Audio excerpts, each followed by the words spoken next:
नमस्कार, मैं हूं राकेश भट्ट। आप देख रहे हैं पावर ऑफ नेशन की खास पेशकश न्यूज पुष्कर। आज की इस खास पेशकश में हम आपको बताएंगे कि कल रविवार को होने वाले सूर्य ग्रहण का किस तरह से प्रभाव पड़ेगा, किस तरह से ग्रहण के दौरान पूजा अर्चना की जाए और क्या क्या किया जाए ताकि आने वाले समय में उसका फ़ायदा हमारे दर्शकों को, परिवार को और हमारे देश और समाज को मिले। मेरे साथ इस वक्त मौजूद हैं पुष्कर ही नहीं, पूरे राजस्थान के प्रसिद्ध ज्योतिषी पंडित कैलाश नाथ जी दादी, जो बताएंगे कि किस तरह से इस समय ग्रहों की गणना चल रही है और सूर्य ग्रहण का कितना प्रभाव किन राशियों पर होने वाला है। पंडित जी, आपका स्वागत है। कल जो सूर्य ग्रहण हो रहा है उसका कितना समय रहेगा, कब से शुरू होगा और क्या? भारत वर्ष में ही नहीं अपितु पूरे विदेश और देश में इस वर्ष का बहुत बड़ा ग्रहण, जिसका नाम कंकणाकृति ग्रहण है, जो खंड ग्रास नाम का ग्रहण है, ये बहुत बड़ा 3.5 घंटे का ये ग्रहण होगा।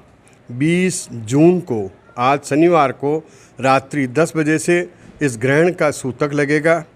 सूतक 12 घंटे पूर्व लगता है और शास्त्रों में, वेदों और पुराणों में और ग्रंथों में और ज्योतिष में ये वर्णित है कि सूतक काल में भोजन नहीं करना चाहिए, पेय पदार्थ काम में ले सकते हैं, पृथ्वी पर शयन करें और नियम और उपनियम का पालन करें। 21 जून सन 2020 आषाढ़ कृष्णा अमावस्या रविवार को इस बार जो ग्रहण हो रहा है, ऐसा लिखा है कि सिंह लग्न में ये ग्रहण होगा, रविवार के दिन ये ग्रहण होगा और ये बहुत बड़ा ग्रहण इस बार होगा। इस ग्रहण की विशेषता ये है कि आर्द्रा नक्षत्र और मृगशिरा नक्षत्र में यह ग्रहण प्रभावी होगा। मिथुन राशि पर यह विशेष तौर पर ग्रहण का प्रभाव रहेगा। अतः मिथुन राशि वालों को और मृगशिरा नक्षत्र और आर्द्रा नक्षत्र में पैदा होने वाले जातकों को ये ग्रहण के, सूर्य ग्रहण का दर्शन नहीं करना चाहिए। और ये ग्रहण भारत में भी उत्तर प्रदेश में इसका विशेष तौर पर प्रभाव रहेगा।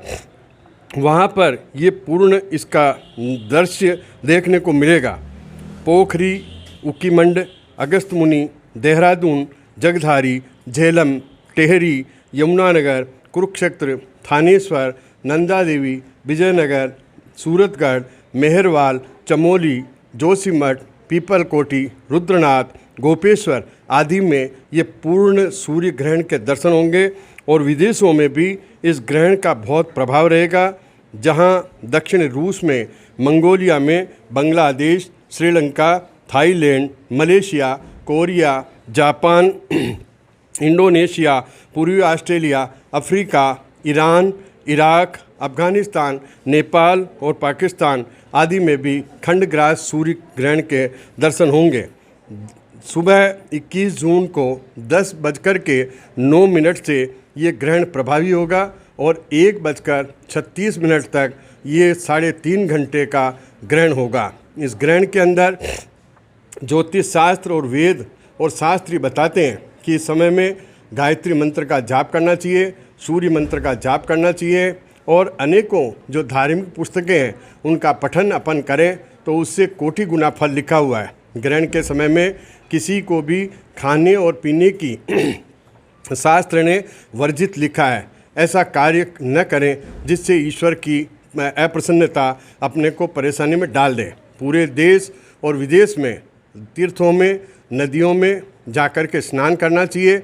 जब ग्रहण पूरा हो जाता है 1:30 बजे बाद, तो नदियों और तीर्थों में स्नान करें और पुष्कर जैसे जो महान तीर्थ हैं, जहाँ ब्रह्मा की तपस्थली है, जहाँ ब्रह्मा की पुण्य स्थली है, जहाँ ब्रह्म सरोवर, मध्य सरोवर और कनिष्ठ सरोवर, तीनों सरोवर का यहाँ विद्यमान है। ऐसा लिखते हैं कि सरोवर में स्नान करने से, सरोवर में तर्पण मार्जन करने से, सरोवर की परिक्रमा करने से और सरोवर में जाकर के दान, पुण्य और धर्म कर्म करने से इस ग्रहण के अशुभ दोष की निवृत्ति होती है। और जो विशेष तौर पर ये लिखा हुआ है कि महिलाओं के लिए ये ग्रहण बहुत कष्टदायक रहेगा, इसलिए महिलाओं के लिए और नवविवाहित कन्याओं के लिए, नवविवाहित पुरुषों के लिए, विवाह के योग्य बालक और बालिकाओं के लिए ये ग्रहण कष्टदायक होगा। अतः उन्हें इस ग्रहण के दर्शन नहीं करने चाहिए।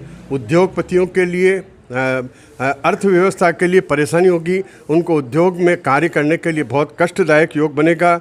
जो मंत्रीगण हैं, जो शासक वर्ग है, जो देश और प्रदेश को चला रहे हैं, उनके ऊपर भी इस ग्रहण का बहुत अच्छा दृश्यमान नहीं होगा। धर्म नेता जो धर्म की धुरी पर है, जो लोगों को ज्ञान वर्धक दे करके समाज में धर्म की ज्ञान की धुरी चलाते हैं, उनके लिए ये ग्रहण अच्छा नहीं है, अशुभ है। उनको अपयश, अशांति और झगड़े देखने को मिलेंगे। इसके अलावा प्रचार प्रसार करने वाले और वेद और पंडित और धर्मशास्त्र को मानने वालों के लिए भी ये ग्रहण अच्छा नहीं होगा। इन सभी के लिए है कि अन्नदान, जलदान, वस्त्रदान, फलदान, गौ सेवा और गरीब और अतिथि की सेवा करने से इस सूर्य ग्रहण का अशुभ योग, अशुभ दृष्टि जनमानस के लिए सुख शांति होगी। गुरुजी, बहुत कुछ चीज़ें आपने क्लियर करी है और इससे लोगों को फ़ायदा भी मिलेगा।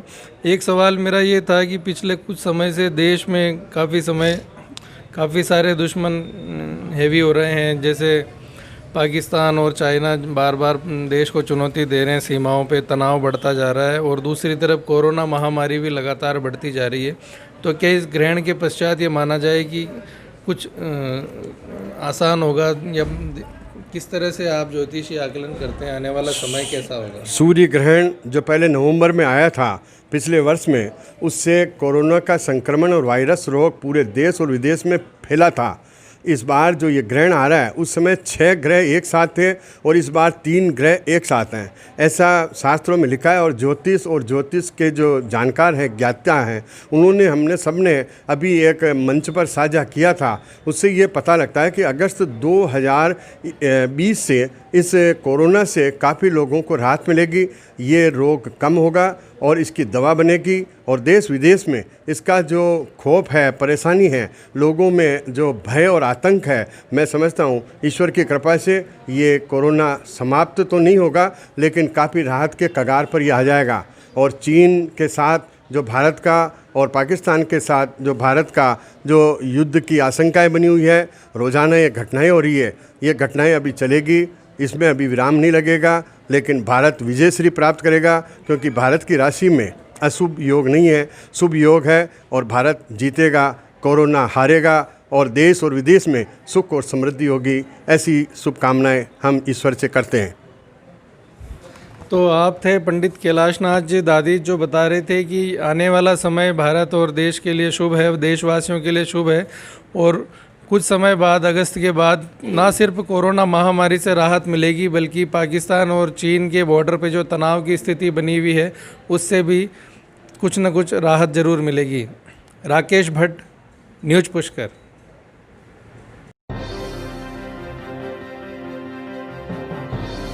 पुष्कर की तमाम खबरें देखने के लिए आज ही सब्सक्राइब करें news Pushkar, power of nation.